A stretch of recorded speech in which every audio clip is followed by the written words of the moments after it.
Welcome to Dog Training Bytes.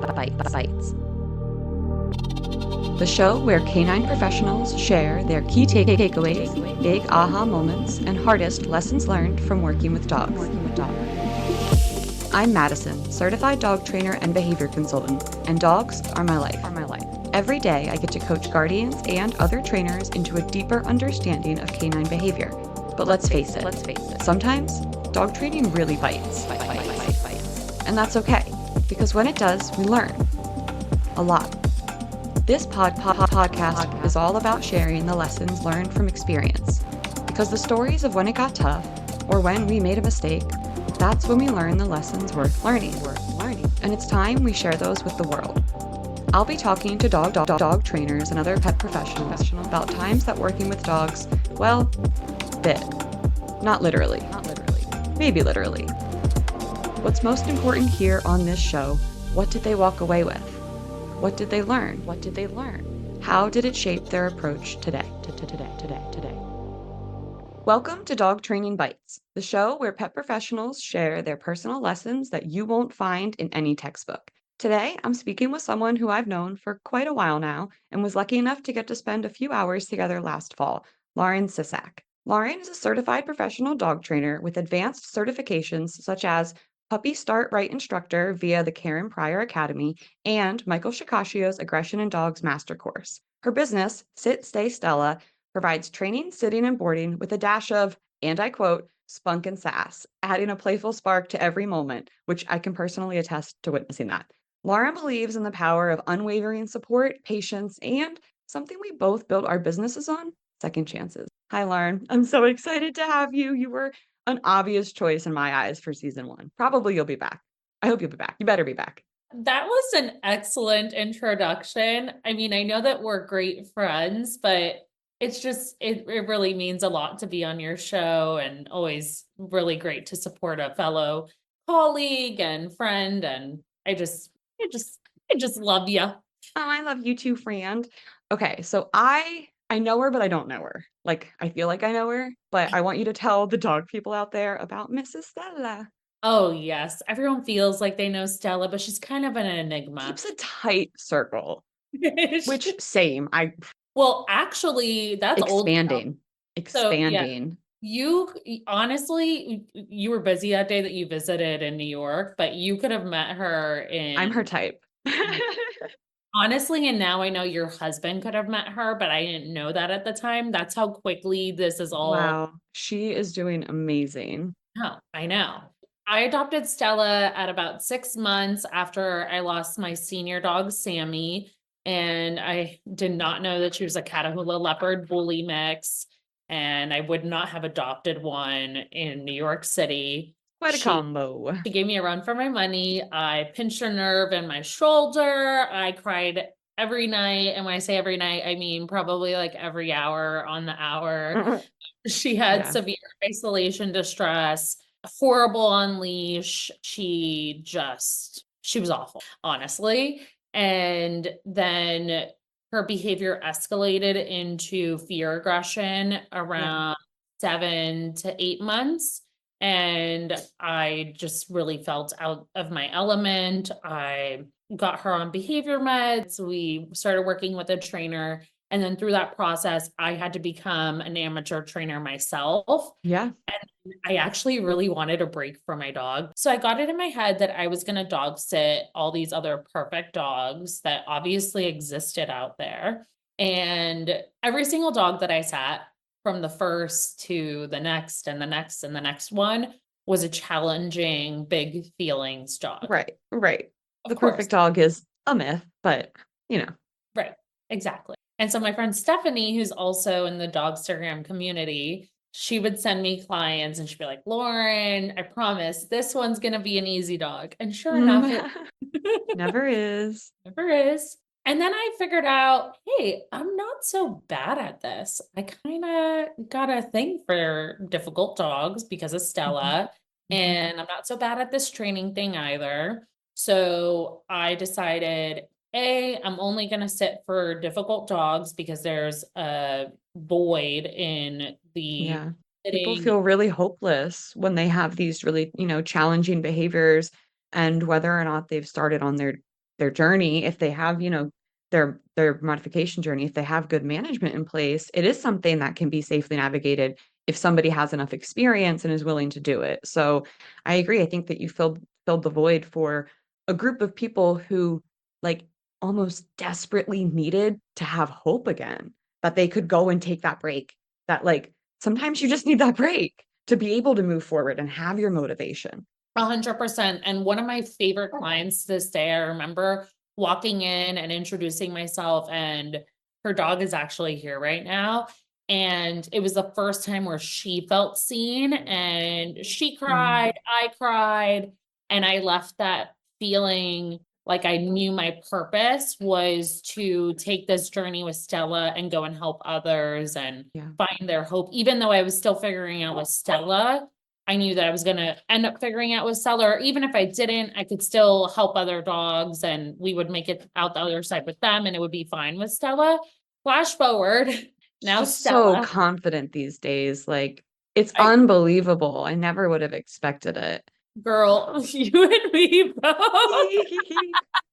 But I I know it took a lot of hard work. But it also took Stella like kind of looking like deep inside of herself and finding the strength to like be like, okay, I can do this, because she was so low confidence when I think I first started really following your progress with her. She was just really just didn't have the resilience. And yeah. New York City was like really, really challenging her for that reason. And to just see who she is today, the champion of Central Park. She is the queen of Central Park. And She that's is. the perfect word, is she was super low resiliency. Now, I will say there are obviously bad moments are going to happen to every dog, but she bounces back like nobody's business. Her Yeah. recovery time is second to none. And not only did her confidence need to improve, I needed to improve my own confidence and believe in my Hmm. abilities and really believe that I could be this amazing trainer. And Yeah, you uh, needed that like empowerment because it's not that we give our dogs anxiety, but there is that level of, I know we were actually just talking about, of this emotional co-regulation like, especially when there's an established and existing bond there. I think that anytime you have a physical leash attaching you to an animal, you might as well just imagine your emotions as energy just vroom, going right down there. And again, it's not that you are putting your anxieties, like this is not a mental health discussion. This is emotional regulation. And it's hard. It's the hardest part of, I think, what we do as yeah, difficult dog guardians. and I wasn't as resilient as I am today. And so if we had a bad walk, ugh, girl, I needed a week break. She The needed a week. recovery. Yeah. And nowadays, if she has a reaction, which is really rare, if you see a Stella reaction, mark it on the calendar, record it, send it to all your friends because you just Probably witnessed, something else was going on too, realistically, at this point. honestly. So it's really rare. And now she's an excellent helper dog. She's excellent with puppies, tiny Yeah. dogs, Yeah. and just really proud of her. And I'm really proud of where we've come. We have 7 sitters on the team, and we're going to expand into grooming services, which is a whole other story. But Yeah. uh, Bye. Never again. This girl, never again will I be in the grooming world. I'll stick with training. Thank you. Okay, Lauren, what is the story that you brought for me today?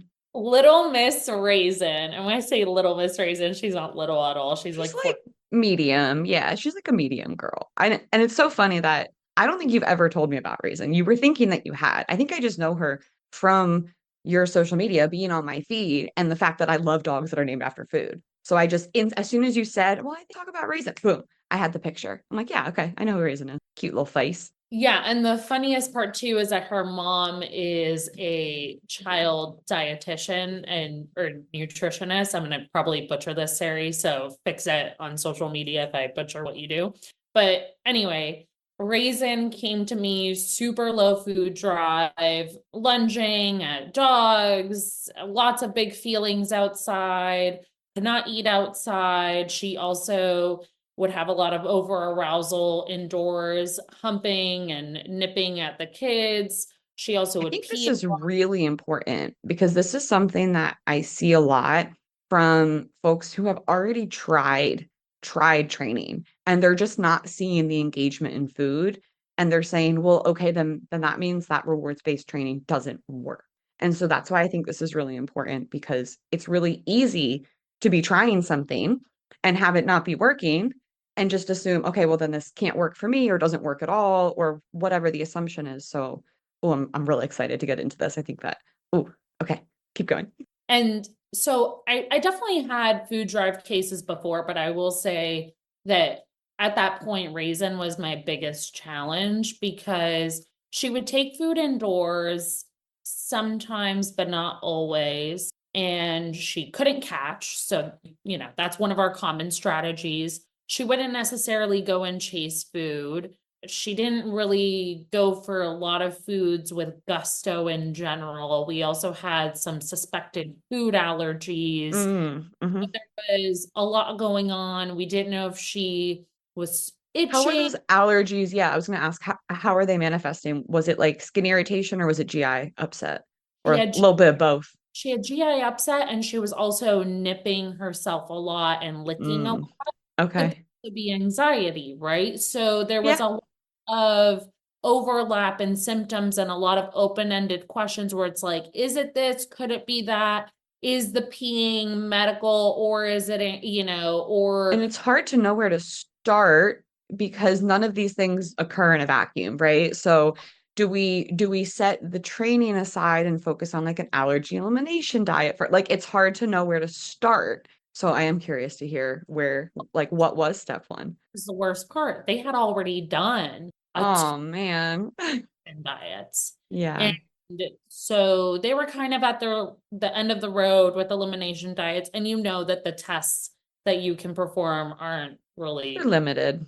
they're right. So there's just they've run every test under the sun for her bladder and they can't find anything medically wrong with her bladder. Yeah. So that means that there's a behavioral component, right? Hmm. And that is something that when you walk into a home, there's plenty of priorities and you kind of have to sift through it and say, okay, which one is the most pressing, right, Madison? Yeah, you Where could have a list of 12 behaviors. I've had that happen of 12 behaviors that I want to work on. Okay, well, we cannot work on 12 behaviors. Or maybe no. we cannot work on anything until we do this one thing, which often food drive and food motivation is that sort of like limiting factor when you have any other behaviors. Yeah. Oh, and then the other thing too was, so we have this pee issue, but she also doesn't want to go outside and she also doesn't want you to put on the harness. So Hmm. taking her out more isn't working. She's not enjoying going outside, but then when she's outside, she doesn't want to come inside. So it was just, you It's weren't winning confusing. at Yeah. any angle. She was also chewing up a bunch of stuff. So clearly there's an unmet need, but I'm working to figure out all these components and If she was chewing and shredding things, then they came to the right place to oh find ways oh to meet those needs. oh did they? And today Raisin is the trash enrichment prince. She I can't be love it. because there's only one queen and that is Miss Estela. Yes. Okay, but she is the princess and she loves her trash. You know who loves shred projects is Mr. Parker back here. He does many bags of food within a box, and that box is normally like closed, and he really has to shred through the box to get to the bags. And sometimes I do bags within bags, and I'll put like a couple treats in the innermost bag or like a chicken foot. One of my clients said, like the foot from a chicken. I'm like, oh yeah. She said, you must really love him. It's like, I do. I mean, what do they think that their food is made out of? Lots of chicken feet, tons of chicken feet. Number one ingredient, first ingredient, ground chicken feet. Literally. But so here's the other fun part was so we went the medication route because there was clear anxiety when she was outside, but she also wouldn't take pills because there was Mm, also a coercion element to food. She was very distrustful of food because they were using it coercively. Obviously, yeah, they didn't know that they were because they were using it to lure her out of the crate or to right. get into the crate or to put the It's a harness. really fine line. Like, it's honestly the only way that I feel confident knowing that I'm on the right side of that line is recording everything and watching it back for confirmation. Because it's so hard in that moment to be able to read everything to know for sure. So we just do our best. And like, it isn't the end of the world if we accidentally fall into that trap. Like, you can bounce back from it.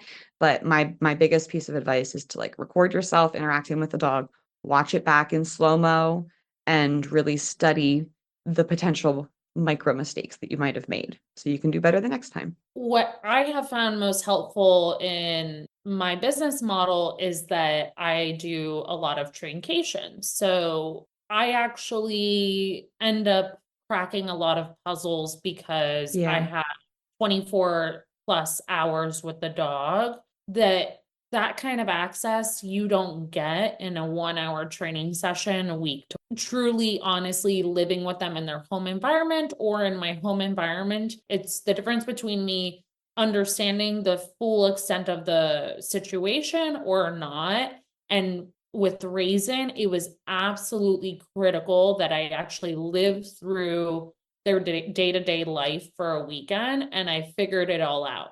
The other piece to this too is I become a super empathetic trainer too, because I think it's so easy to tell our clients, yeah, you just do this. It's going to work out fine. Totally. It should work this way. It should. Oh, da da da. Do you know how many times it does not go according to Oh, plan? I know. That's why, well, that's why I do the daily training with my clients. So it's like, okay, today we're going to try this and I'm going to look at the video and tomorrow I'll let you know if that worked or not. And if it didn't, we'll try something else. Yes, it doesn't go according to the textbooks. Like, No, there's honestly, no copy paste. there isn't, because every No. dog is unique. And also, you may think that you were clear in your instructions, but what was interpreted may be completely different, right? And then there's also limiting factors. Maybe they were busy with their schedule, Yeah. and then, The human or element. Like it's always going to be there. or maybe you didn't realize, like, oh, you told them to do this thing, right? But oh, that just so happens to be when the doorman goes to Mhm. clean the Data collection is really important too here. Yeah. Having systems to collect the data to find the patterns. right. And that to the client, they may not have thought that that detail was critical, but then you're Why there, would they think it's connected? Why would they ever think it's connected? right? And then you're there We're and you're like, trained to look for it. correct. So then you're like, oh my God, that's brilliant. I figured it out. So the weekend with Raisin, I figured out a ton of things. And then one of my trainer friends, Sasha, which her handle is at the real David Growl, what textbook training would tell me is that this dog is frozen and staring and we want to prevent that, right? She can't engage with me, so she's loading. And when I say loading, meaning that might lead to a reaction. And so I need to interrupt that behavior positively, right? Calling her name, trying to get her to follow me.